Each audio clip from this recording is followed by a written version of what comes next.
নমস্কার বন্ধুরা, আশা করি তোমরা সবাই ভালো আছো। তো তোমরা তো সবাই জানো আজ 3 এপ্রিল, 3 এপ্রিল। তো আমি চলে গেছিলাম রায়দিঘি চিকের মোড়, যে দাদাভাই অনুষ্ঠানটা আয়োজিত করেছে, তো সেখানে আমাকে নিমন্ত্রণ করাতে সেখানে গেলাম।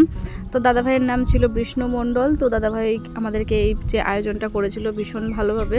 তো যাই হোক, স্টেজে আমাদেরকে ডেকে যে সম্বর্ধনাগুলো দেওয়া হয়েছে সেটাই ভাবলাম তোমাদের সাথে একটু শেয়ার করি আর কি, ভিডিওর মারফতে। এমনি তো সবটা তোমাদের সাথেই শেয়ার করি।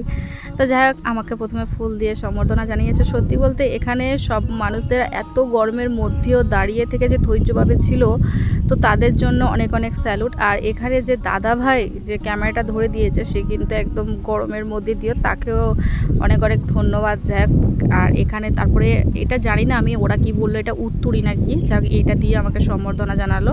আর তারপরে আমাদেরকে এখানে মেডেলেরও ব্যবস্থা করেছিল। তার থেকে যেটা আমার খুব ভালো লেগেছে, যেটা আমি এত মিট আপে গেছি কখনো আমি এরকম কিছু পাইনি, সেটা হচ্ছে এখানে যেটা আমি প্রথমবার এসে যেটা আমি পেলাম, এটা হচ্ছে কি মেন যে বড় ট্রফিটা, সেই ট্রফিটার মধ্যে আর আমার যে ছবি একটা পাঠাতে বলেছিল দাদাভাই ব্যানারে লাগাবে বলে, তো সেই ছবিটা ট্রফিতেও অ্যাটাচ করে দিয়েছে। তো এই প্রথম ধরতে গেলে এরকম একটা বড় সম্বর্ধনা পেলাম। তো তোমাদের ভালোবাসায়, তোমাদের আশীর্বাদ ছাড়া কিন্তু কখনো এটা আমার সম্ভব হতো না। যাই হোক, আমার ভিডিওটা ধৈর্য সহকারে দেখার জন্য অসংখ্য অসংখ্য ধন্যবাদ বন্ধুরা। সবাই ভালো থেকো, টাটা।